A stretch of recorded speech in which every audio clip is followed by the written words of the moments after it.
이 말씀을 하신 후 8일쯤 되어 예수께서 베드로와 요한과 야고보를 데리고 기도하시러 산에 올라가사 기도하실 때 용모가 변화되고 그 옷이 휘어져 광채가 나더라. 문득 두 사람이 예수와 함께 말하니 이는 모세와 엘리야라. 영광 중에 나타나서 장차 예수께서 예루살렘에서 별세하실 것을 말할세 베드로와 및 함께 있는 자들이 깊이 졸다가 온전히 깨어나 예수의 영광과 및 함께 선 두 사람을 보더니 두 사람이 떠날 때에 베드로가 예수께 여짜오되 주여 우리가 여기 있는 것이 좋사오니 우리가 초막 셋을 짓되 하나는 주를 위하여 하나는 모세를 위하여 하나는 엘리야를 위하여 하사이다 하되 자기가 하는 말을 자기도 알지 못하더라.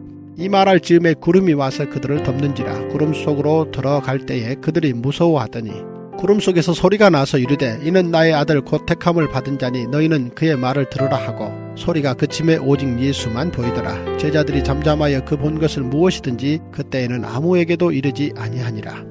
기도하겠습니다. 하나님, 정말로 춥고 또 여전히 세상 가운데 정말 질병의 소식이 계속해서 끊이지 않고 들려오는 이 어지러운 중에 또 하나님께서 우리를 부르사 함께 기도하러 산에 가자고, 내가 들려주는 이 비밀의 이야기를 들으라고 같이 가자 하시는 그 주님의 음성을 듣고 오늘도 우리는 이 자리에 나왔습니다.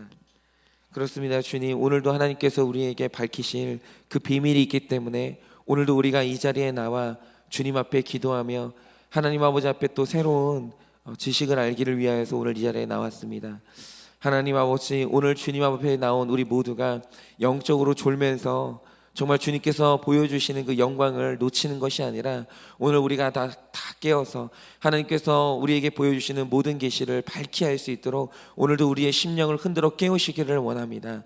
주님, 오늘도 이 자리에 나온 모든 믿음의 식구들 주님께서 빈손으로 돌아가지 아니하게 하시고 모든 주의 백성들마다 다 주님께서 들려주시는 아름다운 비밀을 마음속에 간직하고 각자의 자리로 돌아갈 수 있도록 주님께서 오늘도 이 새벽 가운데 우리에게 말씀하여 주시옵소서.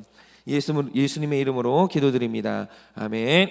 오늘 말씀이 대단히 중요한 이유 중에 하나가 뭐냐면 오늘 말씀을 통해서 그동안 예수님께서 비밀에 감추어뒀던 오늘 그 비밀 하나를 또 한꺼풀 드러내시기 때문에 오늘 이 본문이 중요한 건데요. 그러면 오늘 드러나는 이 비밀 중에 하나가 무엇인가? 자, 오늘 말씀을 보시면 예수님께서 베드로와 요한과 야고보를 따로 구별하셨습니다. 그런데 오늘 이 자리, 비밀이 풀리는 이 자리로 이 세 명을 인도하신 것은 이유가 있어요. 그러면 그 이유가 뭔가 이건 나중에 밝히겠지만 이들을 데리고 오늘 이름을 밝히지 않은 어느 산으로 올라가셨습니다. 그러면 오늘 산을 올라가는 그 목적이 뭔가? 그 목적이 오늘 산을 올라갔다고 하는 날짜에서 드러나는데요. 그 성경에 나오는 기록되는 말씀은 하나도 그냥 기록되는 게 없어요. 이 말씀, 오늘 말씀을 보면 뭐라고 나와 있냐면 이 말씀을 하신 후 8일쯤 됐을 때 제자들과 산에 올라갔다라고 말씀을 하십니다. 그런데 이 8일쯤이 구체적으로 언제인지는 마태복음, 마가복음에 더 자세히 기록되어 있는데 두 복음서는 예수님이 이 말씀을 하신 후에 엿새가 지난 다음 날, 즉 7일 후에 산에 올라갔다고 기록하고 있어요. 그런데 이게 구약에서 어떤 구절과 똑같은 구절인가? 모세가 시내산에 올라가서 처음으로 말씀, 즉 계시를 받아 말씀이 열렸던 날과 똑같은 날이 언제냐면 이 날로 기록되어 있는 거예요. 여러분 출애굽기 24장 16절을 보면 이런 기록이 있습니다. 여호와의 영광이 산 위에 머무르고 구름이 엿새 동안 산을 가리더니 일곱째 날에 여호와께서 구름 가운데서 모세를 부르니라 라고 했어요. 그러니까 모세가 일곱째 날에 산에 올라가서 첫 비밀을 깨달았듯이 오늘 제자들도 이 구름이 가려진 것처럼 말씀을 깨닫지 못하던 엿새 후에, 즉 일곱째 날에 비밀을 깨달으려고 산에 이끌려 올라간 겁니다. 그런데 중요한 베드로와 요한과 안드레는 무슨 말씀을 해석하지 못했기에 이 구름에 가리워진 상태가 됐을까? 어떤 말씀을 듣고 나서 혼란에 빠졌기에 오늘 예수님은 이들을 따로 데리고 가서 그 말씀을 해석해 주시려고 할까?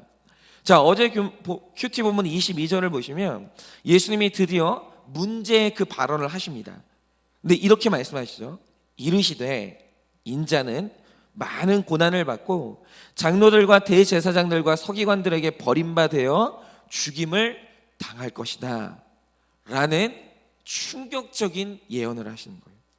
그런데 이 말씀이 어떤 고백 후에 나오신 말씀입니까? 베드로가 이렇게 말했어요.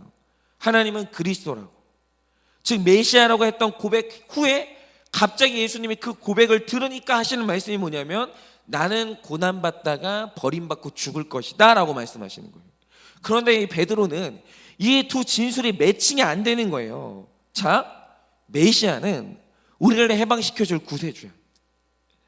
나를 해방시켜줄 구세주란 말이죠. 그런데 구세주가 많은 고난을 받고 버림받은 후에 죽는데요. 아니 그러면 버림받고 죽을 사람이 어떻게 나를 구원하냐 이거죠. 그러니까 이 베드로는 고난과 구원이라는 이 두 가지 주제가 결합이 안 되는 거예요. 그런데 이게 베드로에게만 중요한 주제냐? 그게 아니라 훗날 요한은 극심한 고난 가운데 버림받다가 죽어야 되는 성도들에게 요한 계시록을 써야 되는 사람이에요. 그리고 야고보는 훗날 본인 자체가 고난 가운데서 버림받다가 순교해야 되는 사람이에요. 그러니까 오늘 우리에게 이 문제가 있는 거죠. 도대체 오늘 내가 받는 고난과 구원이 무슨 상관이 있는가? 여러분, 이 문제가 해결이 안 되면 제자들은 앞으로 나아갈 수가 없는 거예요. 그런데 이건 오늘을 살아가는 우리들도 마찬가지입니다. 우리 중에는 예수를 믿는다는 그 이유 하나 때문에, 내가 예수 믿어서 오늘 선하게 살아야 된다는 그 이유, 거룩하게 살아야 된다는 그 이유 때문에 직장의 술자리와 각종 음란한 모임에서 버림받아야 되는 분들이 있어요. 또 어떤 분들은 가정과 관계 가운데서 혈기를 참아야 되는 순교를 요구받는 분들이 있어요. 그런데 오늘 문제는 뭐냐면 내가 그리스도인이 되어서 오늘 혈기를 참아야 돼요. 내가 오늘 거룩하게 살겠다고 왕따를 당할 때도 있어요. 그런데 도대체 내가 받는 이 고난과 내 구원이 무슨 상관이 있는지 이게 해석되지가 않으면 우린 더 이상 수석 사도도 될 수 없고, 나는 나의 요한계시록도 쓸 수 없고, 나는 내 십자가를 지고 순교의 자리에 끝까지 갈 수가 없는 거예요. 도대체 언제까지 이렇게 살아야 되나? 내가 언제까지 이 혈기를 참아야 되나? 내가 언제까지 이 거룩을 지키면서 살아야 되나? 이게 끝이 없는 거죠. 그래서 오늘 예수님이 이 세 사람을 이끌고 네가 받아야 될 고난과 네가 받아야 될 버림받는 그 순간과 네가 죽어야 되는 그 자리가 왜 구원의 자리와 연결이 되는지 오늘 그 계시를 열려고 산으로 올라가시는 거예요. 그래서 예수님이 이 기도하러 정하신 장소에 드디어 도착을 했습니다. 그런데 그때 29절을 보면 놀라운 일이 일어나죠. 그게 뭡니까? 그 옷이 휘어져 광채가 났다고 하는데, 여러분 오늘 성경에서 휘어지고 광채가 났다라는 것, 이 빛이 드러났다는 것은 언제나 성경에서 빛은 비밀에 쌓여있던 계시가 드러나는 것을 의미해요. 그러니까 오늘 뭔가 열린 거예요. 그런데 오늘 예수님이 그 육체 가운데서 감추어뒀다가 완전히 풀어내시고 드러냈던 비밀이 뭡니까? 이건 누가의 탁월한 언어 선택을 풀어야 될 이유가 있는데, 자 29절 초반을 보면 기도를 시작하시자 가장 먼저 일어난 일이 뭐냐면 용모가 변화됐다고 기록하고 있어요. 그런데 중요한 건 누가는 이 변화라는 단어를 쓸 때 굉장히 정교하게 단어를 선택하는데, 일단 그는 변화의 의미를 가진 단어 중에 메타몰포호, 즉 변형이라는 단어를 피해요. 왜냐? 메타몰포호라는 이 변화, 이 말은 변화라는 뜻이 있기는 한데 어떨 때 쓰는 단어냐? 예를 들어서 우리가 이제 동화책을 보면 평범한 사람이었던 마귀 할멈이 갑자기 막 용이나 동물로 변할 때가 있거든요. 그러니까 이렇게 연속성이 전혀 없는 두 변형된 이 사람과 이 두 변형된 이후의 모습에 연속성이 전혀 없는 다른 존재로 변화할 때 쓰이는 단어가 뭐냐? 이 변형이라는 단어예요. 그런데 오늘 말씀을 주목해 보면 누가가 오늘 채택하는 단어는 뭐냐? 에이도스 헤테로스라는 단어를 써요. 즉 오늘 말씀을 가만히 보시면 다른 곳은 변화되지 않았어요. 다른 곳은 변화가 되지 않았는데 어디가 변화됐냐? 예수님의 용모, 즉 얼굴이 이 세상 얼굴이 아닌 거예요. 오늘 얼굴이 변형돼서 뭐라고 변화됐냐면 하나님의 아들의 모습, 영광이 발산되는 얼굴로 완전히 변한 거예요. 그 얼굴에는 인간의 피곤한 모습, 굶주린 모습, 슬프고 노여운 모습, 그런 인간의 모든 얼굴들이 전부 씻겨나가고 이 땅의 인간은 지을 수 없는 빛나는 표정과 죄의 근심에서 완전히 해방된 거룩한 얼굴로 변형이 된 거예요. 그런데 이 헤테로스라는 단어의 아주 중요한 점은 뭐냐면 이 변화가 연속성이 있다는 거예요. 그러니까 이런 거죠. 이 예수님이 변화가 될 때 예수님이었다 갑자기 날개 달린 천사나 비둘기 같은 성령으로 변화된 게 아니라는 거예요. 방금 전까지 고난을 통과하던 그 예수님인데 지금은 영광의 예수로 변화된 거예요. 그런데 방금 전까지 인간 예수와 지금 영광 중에 있는 예수가 동일한 예수라는 말을 하고 있는 거예요. 그러니까 이 구절이 말하고 싶은 핵심 메시지는 뭐냐면 고난받는 예수가 영광에 쌓인 그 예수와 동일한 예수라는 거예요. 즉 오늘 고난받는 예수는 장차 영광받을 그 예수예요. 그런데 이게 오늘 예수님과 만난 두 사람에게 그대로 적용돼요. 자, 오늘 예수님이 이 변화산에서 누구를 만났냐? 엘리야와 모세를 만났어요. 그런데 이 두 사람이 어떻게 나타났냐라고 하면 31절을 보면 영광 중에 나타났다라고 해요. 그런데 여러분 오늘 영광 중에 나타난 이 두 사람, 엘리야는 이 두 사람이 이 땅에 살 때 그들은 어떤 엘리야였고 어떤 모세였습니까?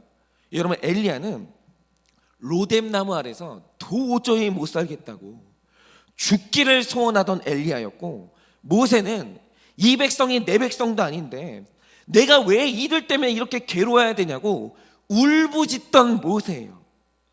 그리고 죄를 지을 백성이 하나님께 버림받을 위기에 처하자 차라리 나를 음부에 보내라고 울던 모세예요. 그런데 오늘 성경이 말하는 게 뭐냐면 고난 중에 죽기를 소원하던 엘리야와 오늘 영광 중에 나타난 엘리야가 같은 엘리야라는 거예요. 그리고 말 안 듣는 백성 때문에 고통받던 모세와 영광 중에 나타난 모세가 같은 모세라는 거예요. 영광과 이 고난이 연결되어 있다는 걸 얘기하는 거예요. 즉 오늘 이 땅에서 믿음과 사명 때문에 고난받는 그 성도는 장차 영광 중에 나타날 그 성도라고 얘기를 하는 거예요. 둘은 연속성이 있고 연결되어 있어요. 고난받는 성도는 영광 중에 나타날 그 성도예요. 연속성이 있다는 거예요. 그러면 왜 나의 고난이 영광으로 연결되는가? 사실 오늘 말씀 중에서 가장 중요한 구절, 핵심 단어가 바로 31절에 기록되어 있는데 오늘 영광으로 휩싸인 이 세 사람이 대화를 나눠요. 먼저 고난의 길을 걸은 모세와 엘리야가 예수님한테 기가 막힌 말을 해주는 거예요. 그게 뭡니까? 예수님께서 이제 앞으로 어딜 들어가셔야 되냐면 아직도 고난이 안 왔어요. 지금 이 시점에서 예수님의 이 고난의 절정은 아직 오지 않은 거예요.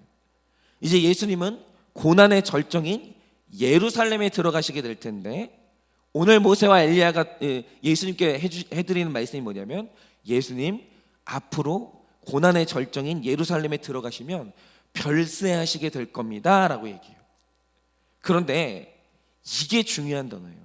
여러분 많은 분들이 별세라고 하면 모세와 엘리야 두 사람이 예수님의 죽음을 예언했다라고 생각하실 텐데 놀랍게도 오늘 이 두 사람이 썼던 단어, 이 별세라는 단어의 헬라어 단어가 뭔지 아십니까? 이게 바로 엑소더스예요. 즉 모세는 극심한 고난을 통해서 애굽의 왕자라는 세상에서 탈출했고 엘리야는 북이스라엘에서 가장 악한 왕 아합의 통치에서 바람을 타고 탈출했듯이 오늘 예수님을 비롯한 모든 성도들에게 주시는 놀라운 메시지가 뭐냐? 장차 예루살렘, 즉 당신에게 한계치의 고난, 당신에게 절정의 고난이 오면 바로 그 고난을 통해서 엑소더스, 세상으로부터 탈출, 별세가 이루어진다는 거예요. 여러분 바로 이겁니다. 오늘 왜 고난의 예수가 영광의 예수냐? 왜 고난의 엘리야가 영광의 엘리야냐? 왜 고난의 모세가 영광의 모세냐라고 하면 이들 모두가 그들의 예루살렘, 즉 한계치의 고난을 통해 세상으로부터 별세를 이뤄냈던 사람들이기 때문이에요. 그런데 이건 한계치의 고난을 당해본 사람은 이 말이 무슨 뜻인지 딱 이해가 되는 말씀이에요.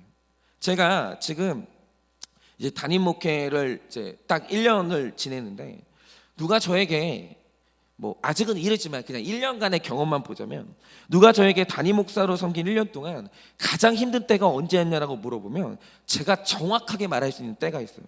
그게 뭐냐면 물질적으로 힘들었을 때가 아니에요. 피곤했을 때도 아니에요. 외로웠을 때도 아니에요. 제가 목회가 가장 힘들었을 때가 언제냐면 평안했을 때예요. 제가 처음 한일교회를 왔을 때 제가 가졌던 목표가 있거든요. 그런데 제가 가진 그 기준 안에서, 제 목표 안에서 제가 처음에 한일교회를 왔을 때 굉장히 심각한 위기감을 느꼈어요. 그런데 저 혼자 느꼈던 그 위기감이 왜 위기감으로 다가왔냐면, 지금 제가 그때 한일교회를 딱 처음 왔을 때 이제 했던 생각이 뭐냐면, 지금 이 상황에서 내가 꿈꾸는 교회로 서가야 될 때, 지금 여기서 내가 할 수 있는 일이 뭔가를 생각할 때, 그 당시 상황에서 저에게 내려진 답이 뭐였었냐면, 내가 할 수 있는 게 아무것도 없었어요. 그러니까 딱 왔는데 뭘 해야 될지 머리가 하얘지는 거예요. 뭘 해야 될지 아무것도 생각이 안 나는 거예요. 앞이 안 보이는 거예요. 정답이 안 보이는 거예요. 도대체 동쪽으로 가야 맞는 건지, 서쪽으로 가야 맞는 건지, 북쪽으로 가야 맞는 건지, 남쪽으로 가야 맞는 건지 모르겠는 거예요. 답이 안 보이는 거예요.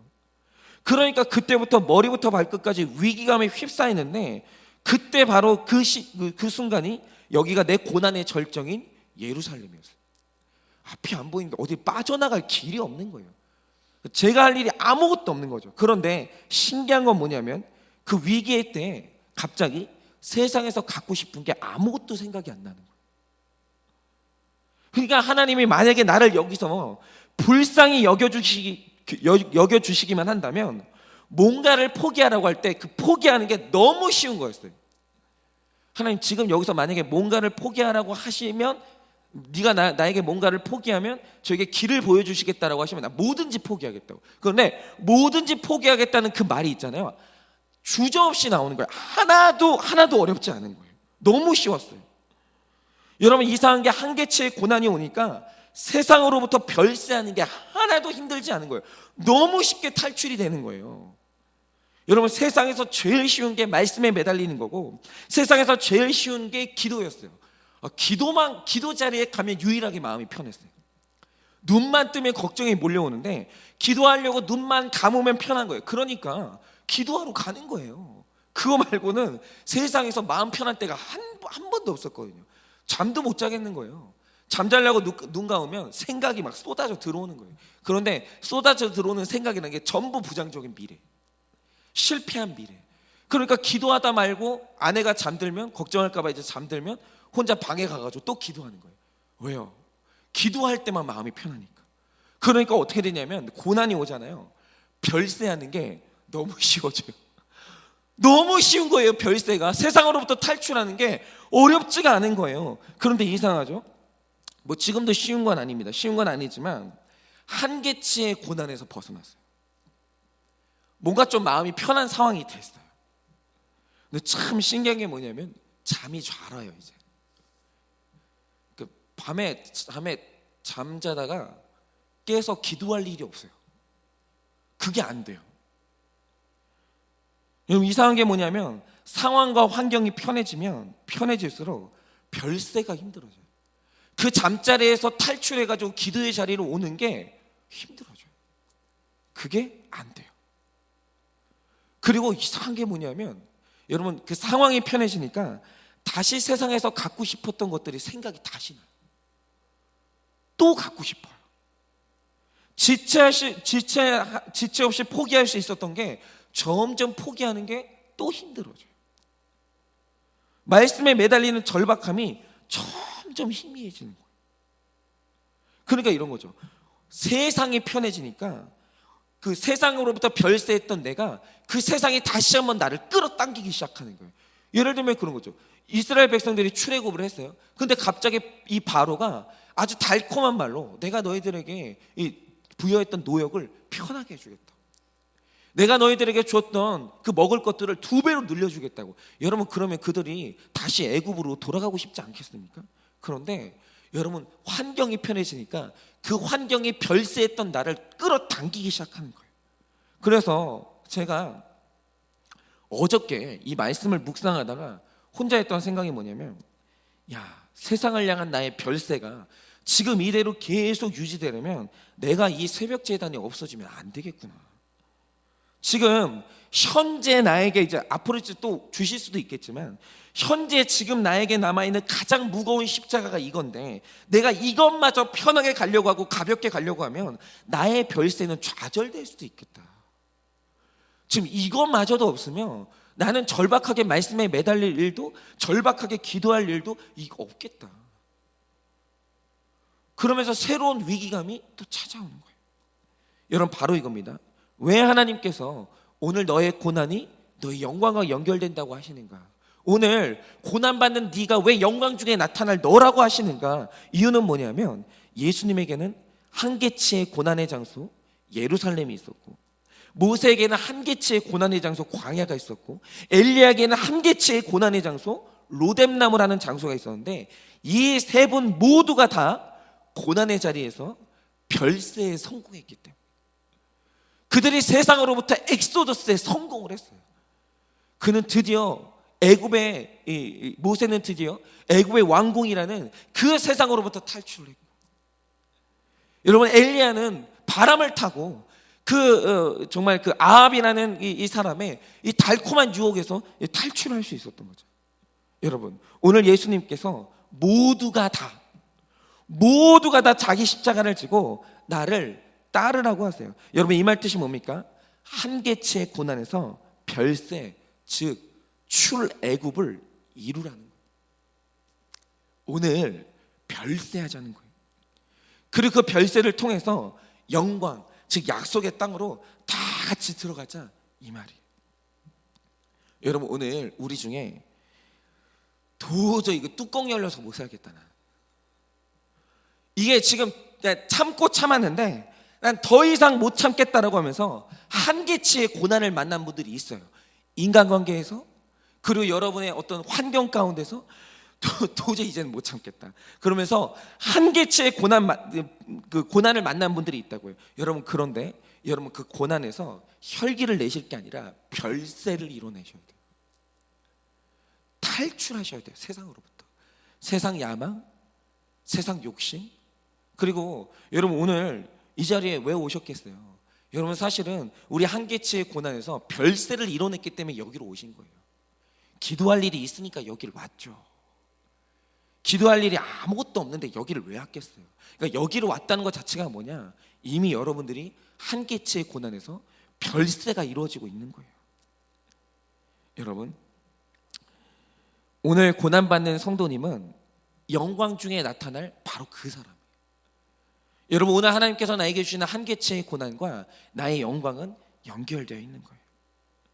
여러분, 오늘 이 말씀으로 내 한계치의 고난의 상황에서 영광의 과정인 별세를 이루어내시기를 바라요. 오늘 하나님께서 한계치의 고난을 주실 때 내가 별세해야 될 그 세상이 있다라고 말씀하시는 거예요. 그게 뭡니까? 여러분이 탈출해야 될 그 세상은 뭐가 있으세요? 여러분이 별세를 이뤄내야만 하는 그 세상은 무엇이 있으십니까? 여러분, 저도 있고 여러분도 있습니다. 그런데 나 혼자서는 별세가 안 되니까 오늘 하나님께서 한계치의 고난이라는 이 힘을 불어넣어서 그 악한 세상으로부터 별세할 수 있도록 오늘 하나님께서 오늘 우리에게 능력을 주시는 거예요. 여러분, 그것이 바로 고난이에요. 그리고 이 고난 가운데 별세를 이루어내시면 우리는 반드시 영광 중에 나타난다라는 것입니다. 오늘 혈기 내지 마시고, 여러분, 오늘 시험 들지 마시고 별세를 이루어내시기를 예수 그리스도의 이름으로 간절히 축원을 드립니다. 이 시간에 우리 다 같이 한번 기도하시죠.